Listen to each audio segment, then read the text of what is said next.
Bom, agora que eu já falei todas as causas, você deve estar se perguntando: então será que eu tenho esse transtorno do desejo sexual hipoativo? Será que eu tenho algum problema de saúde? O que está acontecendo? Depende.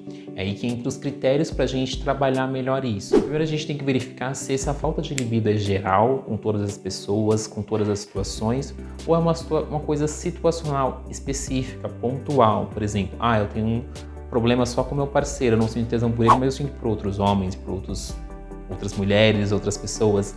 Ou é só numa situação específica, quando a pessoa faz esse tipo de coisa que diminui a minha libido, por exemplo. Uma outra situação a gente tem que considerar também é se isso foi adquirido ao longo do tempo ou se surgiu desde quando a pessoa iniciou sua atividade sexual. Tem pessoas que por N motivos acabam não tendo a libido satisfatória, isso desde o começo da atividade sexual. Então é um parâmetro importante para a gente ficar atento, tá bom? Bom, e se realmente você tem a falta de libido, você já descobriu aí, desconfio que seja causa. Então aí entre os critérios, coisas importantes que a gente precisa levar em conta para saber se você tem esse tipo de transtorno ou não. Ou se é só uma falta de libido pontual que, corrigindo ali uma situação, já vai melhorar. A definição do transtorno de desejo sexual hipoativo, ou TDSH, conforme definido pela DSM-4, que seria a bíblia da psiquiatria, classifica esse transtorno como sendo a ausência ou deficiência de fantasias ou desejos de atividade sexual, seja ela persistente ou recorrente. Então tem que ter esses três aí pontos. E como seria isso? Como a gente avalia isso? Então, por exemplo, a pessoa tem que ter esse tipo de sintomas, essa falta de libido por pelo menos 6 meses, para a gente começar a pensar nesse transtorno, por exemplo. E também essa falta de libido, falta de desejo sexual, precisa estar prejudicando a vida da pessoa, precisa estar, inclusive, causando algum prejuízo no relacionamento interpessoal. Se isso não causa prejuízo, se a falta de libido é normal para você, é só um momento da sua vida, então tá tudo bem. Mas se causa prejuízo, então aí a gente considera também. E uma coisa importante, às vezes a causa da libido pode ser uma depressão mais moderada, então aí já não entraria como esse transtorno, entraria como consequência da depressão de modo geral.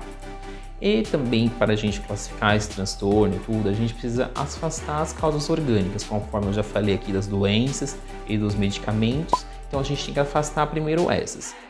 Se for só problema secundário a doenças ou medicamentos, ou algumas substâncias, cocaína, abuso excessivo do álcool, então a gente só classifica como uma disfunção sexual relacionada a uma condição clínica geral aí. Mas se tiver o fator psicológico envolvido, associado ou não ao uso de medicação ou alguma doença, aí a gente realmente trata como sendo um transtorno, tá bom? Uma coisa importante que a gente tem que considerar quando a gente fala de diminuição da libido é o transtorno de aversão sexual. Que seria isso? A pessoa que às vezes sentia desejo ou nunca sentiu desejo, entre aspas, mas acabou desenvolvendo uma aversão a um parceiro, a tudo aquilo que diz respeito a sexo, ou às vezes pode estar pontual, ser específico, alguma secreção vaginal, algum tipo de, até beijo, por exemplo, tem pessoa que desenvolve aversão a esse tipo de coisa. Isso a gente chama de transtorno de aversão sexual. Isso pode ser desde uma ansiedade ou uma situação mais delicada até realmente causar sofrimento psicológico para essa pessoa. E isso já é um outro tipo de transtorno, já requer um outro tipo de abordagem, outro tipo de tratamento, acompanhamento. E lógico, a aversão sexual, tem aversão à penetração vaginal ou algum tipo de secreção, a um toque, a um beijo, tem que causar problema. Se não causar problema, se isso, ok, eu tenho aversão, mas isso não me causa transtorno, não me causa problema, então a gente não vai tratar como doença. Mas se causa problema e é uma coisa persistente e ou recorrente, então aí a gente tem que tratar. Um parênteses aqui, a aversão sexual é diferente da sexualidade. A assexualidade, por exemplo, é considerada um tipo de orientação sexual. Por quê? É só uma forma dela se expressar. Isso não é problema para a pessoa. Agora, o transtorno de aversão sexual, quando causa realmente um problema para a pessoa, aí a gente tem que tratar. Agora, a sexualidade é só um tipo de orientação sexual, para não confundir as coisas, tá bom? Então, não tem nenhum problema ser assexual. Agora que eu já pincelei bastante, aí dei uma introdução para vocês sobre o que poderia ser a falta de libido, se pode ser um transtorno, se pode ser só uma coisa pontual. Então, qual seria o tratamento? Quais seriam as possibilidades que a gente tem para lidar com isso? O princípio do tratamento da falta de libido, então, começa afastando as causas orgânicas. Eu tenho uma doença, eu tenho um problema hormonal, então só corrigindo isso já melhora o desejo sexual. Não, realmente tenho problemas psicológicos associados a essa falta de libido. Então aí realmente você já foi diagnosticada com um transtorno, então aí vai requerer um tratamento. Aqui o papel do psicólogo, do terapeuta é fundamental. É super importante isso. Infelizmente, a saúde mental não é muito valorizada no nosso país. A maioria das pessoas não conseguem ter acesso, ou é muito difícil conseguir acesso através do SUS, por exemplo. Então, aí fica muito difícil realmente lidar com esse tipo de questão. Mas é fundamental o papel do psicólogo aqui. Não sou psicólogo, não sou terapeuta, apenas vou citar um pouco o que pode acontecer, o que pode te orientar, mas é fundamental esse tipo de acompanhamento. Eu acho assim, de um modo geral, para facilitar a sua vida, para te ajudar aí, você que está pensando sobre isso, você tem que avaliar a situação que isso ocorre, o contexto. Ah, eu sentia prazer antes? Como é que eu sentia prazer antes? O que me estimulava antigamente? Hoje, essa situação, por exemplo, eu sentia prazer, tesão em uma certa situação. Esse tipo de coisa ainda está presente na sua vida? Ah, não está. E por que não está presente? O que aconteceu? Quais modificações foram acontecendo na sua vida que hoje esse tipo de coisa não te gera mais prazer ou não está mais presente? Ou, por exemplo, eu ainda sinto tesão pelo meu parceiro. Você pode. Tem gente que sente, mas mesmo não sentir o tesão, mas sente atração pelo parceiro. Bom, aí a gente tem que verificar o que está acontecendo. Talvez seja alguma prática sexual, alguma atitude dele, algum distanciamento entre o casal, etc. Então é mais fácil de corrigir. A gente também tem que diferenciar a resposta sexual do homem e da mulher.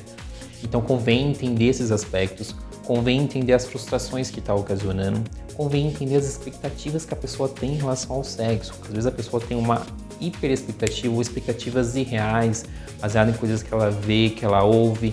Todo mundo tem algum problema, então não tem que projetar a sua vida baseada no outro. Você tem que se conhecer e saber o que é melhor para você. E assim, o que é disfuncional? O que é o correto? O que é o certo no sexo? Às vezes a pessoa superestima uma coisa e ela se compara com aquilo e acha que aquilo que é o correto e o que ela está fazendo não é correto ou é insuficiente. Não, gente, cada pessoa é cada pessoa. Então, assim, tem que contextualizar a situação, tem que ver o problema do casal em si, ou do seu parceiro, ou com quem você relaciona. É muito individualizado o problema. Bom, aqui entra a terapia comportamental, aqui vai entrar várias abordagens da terapia, da sexologia. Não vou ficar abordando como vai funcionar a terapia, porque cada caso é um caso. Esse tipo de coisa tem que ser um ambiente acolhedor para a pessoa sentir-se à vontade para falar sobre as suas expectativas, sobre as suas frustrações, sobre o que ela espera, o que ela esperava, o que aconteceu. A pessoa precisa sentir à vontade para falar. E o profissional que está lidando com esse tipo de problema da sexologia ou terapeuta, etc., precisa estar muito familiarizado com esses termos, com essas situações. Precisa estar à vontade também para falar sobre isso. Não adianta nada um paciente ou uma pessoa estar lá relatando um problema de origem sexual e a pessoa não ter maturidade ou não ter um certo proximidade com esses termos, com essa metodologia. Então tem que ser um profissional realmente capacitado para isso, tá bom? E aqui convém um parênteses.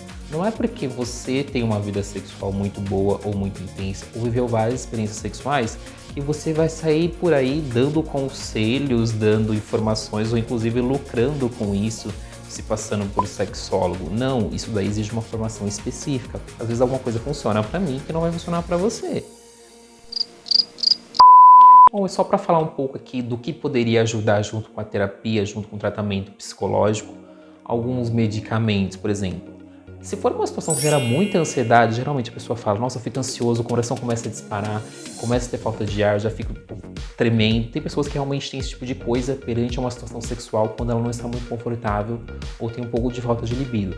Então, às vezes, um tipo de remédio ansiolítico aí para acalmar a pessoa já pode ajudar bastante. Ou, por exemplo, usar um antidepressivo, caso a pessoa esteja tendo depressão concomitante à falta de libido, ou um seja consequência da outra.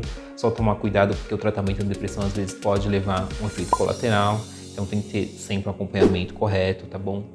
Substâncias, remédios preparados contendo hormônios. Então a mulher na menopausa que está tendo muitos sintomas, esses sintomas estão impactando a vida dela, então aí convém avaliar com o seu ginecologista a terapia de reposição hormonal, tomar estrogênio, seja ele por via oral ou intradérmica. Até a testosterona pode ser indicada aí para quem está passando por esse tipo de situação, seja ele para homens ou para mulheres, embora seja ainda um pouco controversa para as mulheres, mas pode ser até adesivo de testosterona que pode ser indicado para esse tipo de pessoa. Inclusive, existem até para as mulheres o Viagra feminino. Às vezes eles entram na mídia aí um nome, depois às vezes não dá muito certo e volta com outro nome.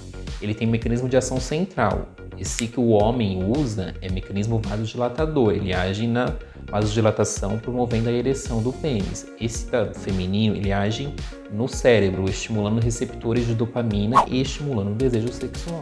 Bom, pessoal, então é isso. Eu dei uma pincelada aí na falta de libido ou no transtorno do desejo sexual hipoativo. Falei das principais causas, dos principais conceitos, critérios que podem estar acontecendo. Se isso não for problema para você, não tem importância nenhuma, vive sua vida de forma normal. Cada um tem um tipo de desejo sexual, cada um vê a vida de uma forma. Tem pessoas que precisam de mais atividade sexual, tem pessoas que precisam de menos. Não liga se você faz uma vez por mês e está tudo bem, ou uma pessoa que faz algumas vezes por dia e tá bem. Não tem muito padrão, tá? Cada um sabe aquilo que é importante para si, e se não é problema para você, então tá tudo bem, vive a sua vida. Mas se é problema, conforme eu citei aqui ao longo deste episódio, vamos procurar ajuda, existe tratamento, existem várias opções, várias alternativas hoje em dia. Hoje está sendo muito mais debatido a sexologia de modo geral e a saúde sexual, porque todo mundo tá vendo que é super importante isso.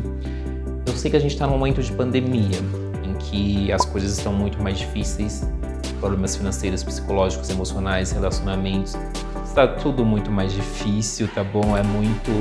Hoje você ter um momento de relaxamento, prazer, é mais difícil por conta da situação que a gente está vivendo. Então é isso, espero que tenha ajudado vocês, esclarecido alguns conceitos, esclarecido alguns assuntos, tá? Muito obrigado por me acompanhar aqui, espero vocês nos próximos episódios, tá bom? E até mais.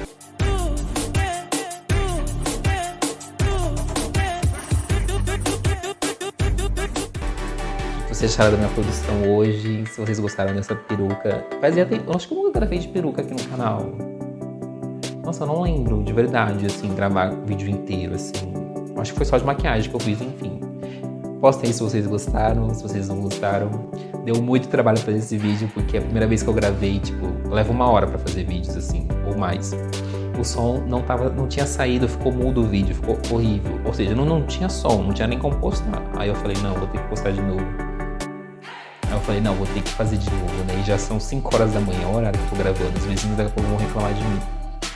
Enfim, mas espero que não esteja fazendo nenhum barulho aqui.